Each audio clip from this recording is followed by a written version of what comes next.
Hey everyone, we are at full Tyrannosaurus for the first time. And that means full Raptor and full Brontosaurus. So there's something strange in the cup today. My stash of mate.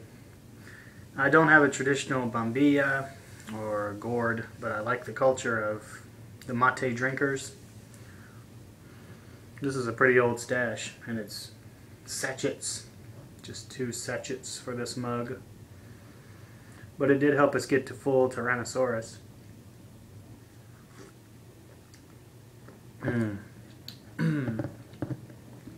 Just straying pretty far from regularity today, so let's look back to the Nintendo Entertainment System, shall we? I'm going to talk about my experiences and my favorite Nintendo games. Well, this was my first home console. I didn't have an Atari, and when the Nintendo came into fashion, I was just kind of right at that prime age to pick it up. And I still have very fond memories. My parents were sweet enough to get me lots of Nintendo game cartridges, and I also had a Super Nintendo. So before I sold my library on eBay, I had amassed kind of a good collection from my youth. So I'm just going to run through really a lot of titles and give you my thoughts, starting at the very top.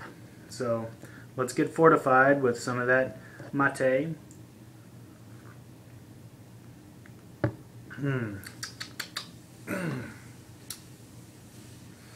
10-Yard Fight. You know what? I've played Madden and all the other types, but I prefer a more casual type of football experience. So if I really got into Blitz, NFL Blitz, I think I would enjoy that a lot more than the full depth of the football sort of franchise big time games. And in fact, I had a little iOS title called, I can't remember what it's called, but all you really did was watch your players and you kind of tweaked them or something. And I noticed a game about a week ago that was where you were just playing the part of the coach and you let the players kind of do their thing. And for me, I think I would really like that more than actively doing it. But if there was an action, sort of an action-packed football title where you really felt like you were in the pocket, I think I would really like that. And it's something about the defense that's difficult for me to really have a good time when I'm playing those modern style football titles as a defensive player. So I had well, for a really short time I had a Dreamcast and I played a lot of professional football games on that. But so 10-Yard Fight, I really liked it, and it's just dots running across the green field, but I've got fond memories of it. And how about 3D World Runner? Oh man, that one blew me away. And I think it is a super creative, and I've always loved the Endless Runner types of games. And in fact, on iOS, I downloaded and played lots of Endless Runners pretty enthusiastically. So that was the spark, I believe, was 3D World Runner. An interesting title. You're in like a alien landscape, and you've got like giant interstellar snakes attacking you, and you kind of have to shoot these things, and you're running around. It's a real dangerous, kind of a high-intensity situation.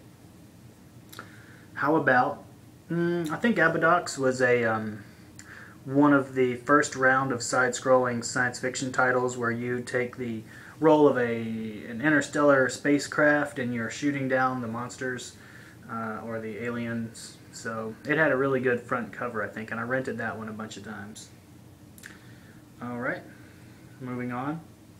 Adventure Island, maybe one of the premier platformers on the NES, and they made, it looks like 3 of them on the NES.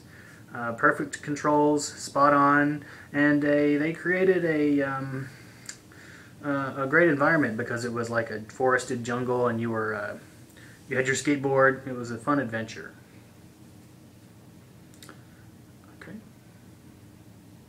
Now, we're going to get through the A's soon, but let's mention Arkanoid.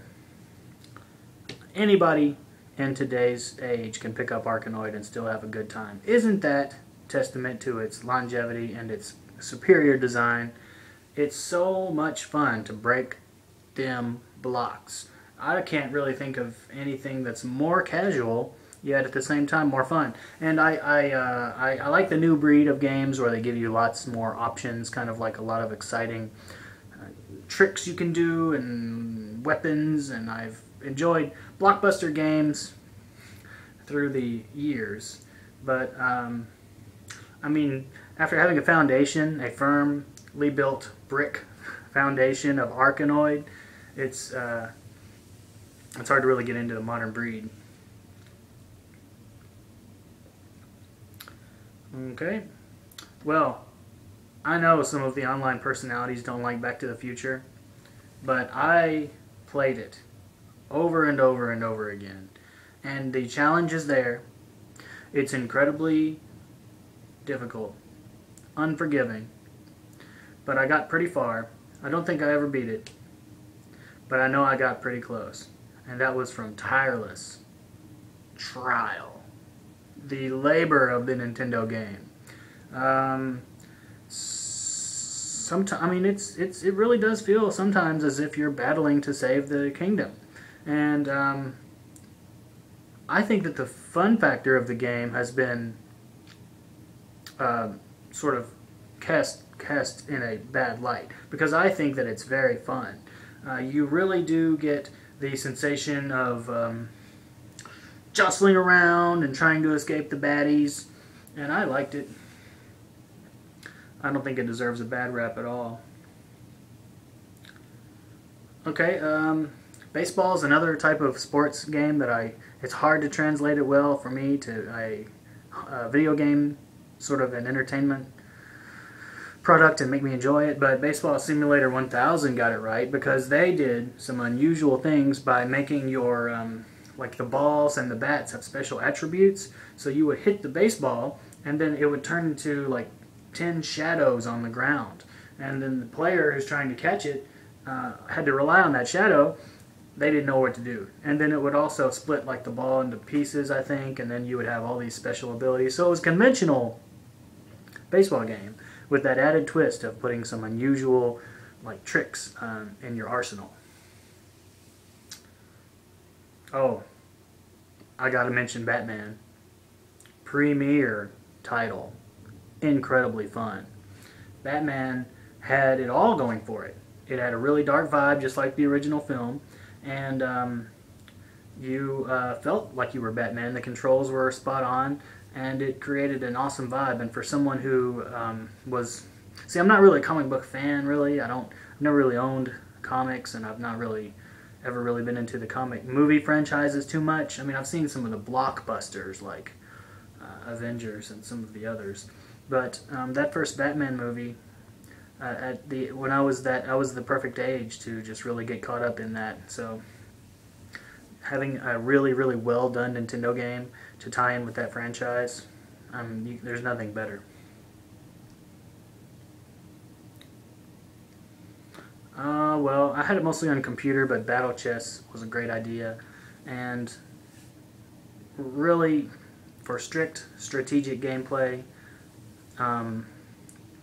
they just took the game of chess and upped the ante so much.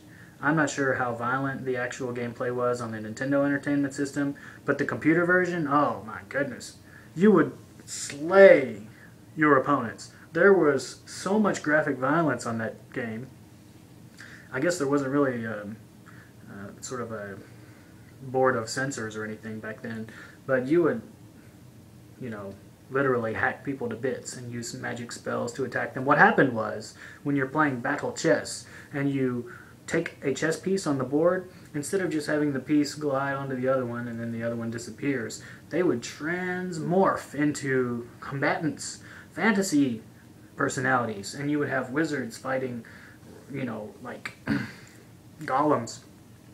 And each different attack, like, it depended on who they were attacking. So there would be, I guess, 5 or 6 different types of attacks for each character based on who they were slaying. And it was incredible.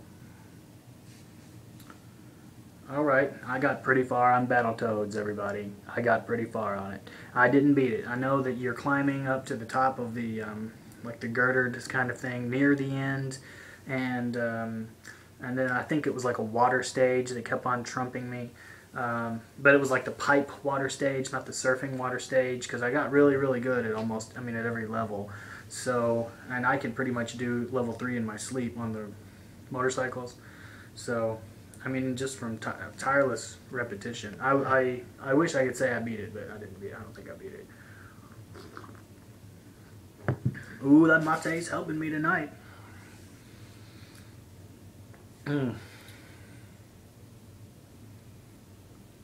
Alright, my memories are vague about Bionic Commando, but I know I had a really good time and it was really, really well done. And the trouble is, it was one of my earlier experiences with the Nintendo, and I never owned the game, and I probably only rented it maybe once or twice. So that's part of the trouble, but I know I had a good time, and I'd like to revisit that title.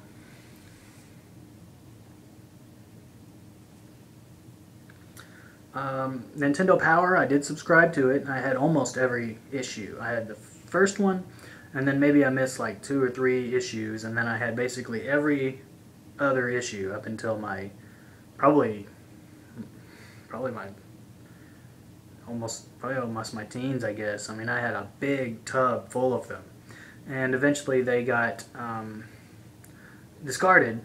But Boy and His Blob was so heavily marketed, and it was a creative title. But as far as like strategy titles, I wasn't so much into it. But I just remember like that heavy marketing for Boy and His Blob, and it was a great idea, and I think it was executed really well. I just never really had the experience with it. So, and I could really talk about so many games. These systems are my favorite systems because of the warmth that I feel and the great wealth of memories that I have.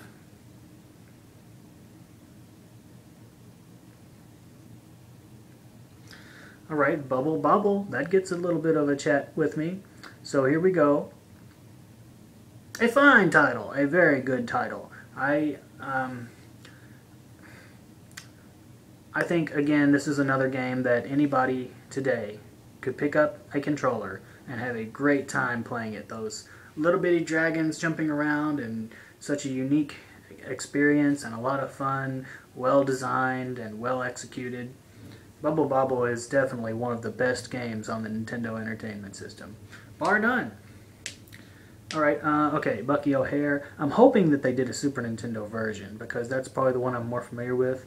And that franchise probably should have exploded more than it did. I don't know how much popularity it got, but you had this outer space rabbit who had like laser guns, and he had like this whole team of other types of science fiction personalities who were also animals, and they would, you know, go around the universe solving problems and fighting crime, I guess.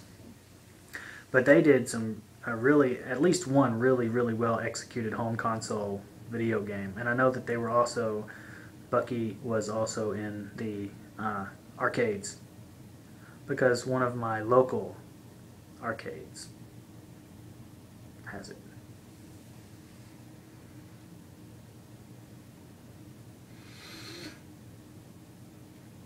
Oh well, we're getting into the seas now. Everybody knows what that means. Castlevania. When you consider the Nintendo system, there are so many big titles. But the way that they implemented horror, sheer terror into this early system. You've just got pixels on the screen. You've got basically just the idea of characters, because, you know, chunky little blobs jumping around. But what they did was they created terrifying worlds. They made the bat feel as if the bat was striking out at you, and they made the mummies, you know, you could almost smell the ancient stench coming off of the mummies. And it's so interesting and exciting to me that video games have a place in our culture, and it's because of things like Castlevania, because everybody loves a good horror flick, and everybody likes to think about the macabre, and then suddenly You've got a way that you can dive right into the experience, armed only with your trusty leather whip, and feel as if you are in a mansion or a really haunted wood, or you're in the castle of Dracula himself. And this is the thing that I treasure about video games, because your imagination really just can be sparked with only a couple of patterns on the screen. Just the beauty of it is really staggering. And I'm glad that franchise just kept going and going and going. The first one, of course, is fun. The second one, while it served a role to introduce me and others to kind of like the action role-playing genre. It was flawed, everybody knows that, but I mean, even if you couldn't get too far, or you had trouble figuring it out, or you didn't have a guidebook to help you, you could still get the experience of running around in those fields and fighting the werewolves, and it was awesome. And the third one I did play, that was where you had maybe 3, maybe 4 characters, and you could switch between them. So all of the things that we love about video games now, well, it began on the Nintendo as far as I'm concerned, because switching out your characters, you've got GTA 5 now, and that's probably the premier game that is featuring this switching of the characters business. So Castlevania 3 did it really, really well too, because you had like a witch, kind of a warlock priestess lady who could cast spells, and you also had a Alucard, so you were a fierce vampire, and you had kind of a thief you could use. It's awesome. Awesome.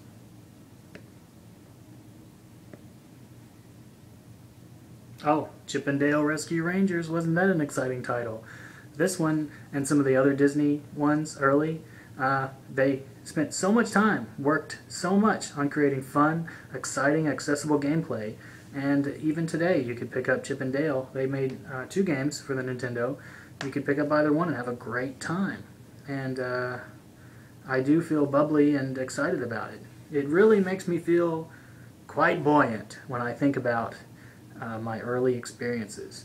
And although I haven't played video games too much since the Super Nintendo, I did get into computer games for a while, RPGs, and of course I've always been involved with all kinds of like geekery and stuff like that. So I've gotten into games a little bit more recently, but all my memories, any experience I have with video gaming now until the rest of my life, it won't really match with my early experiences with the Nintendo and Super Nintendo. So, I mean, Skyrim came close.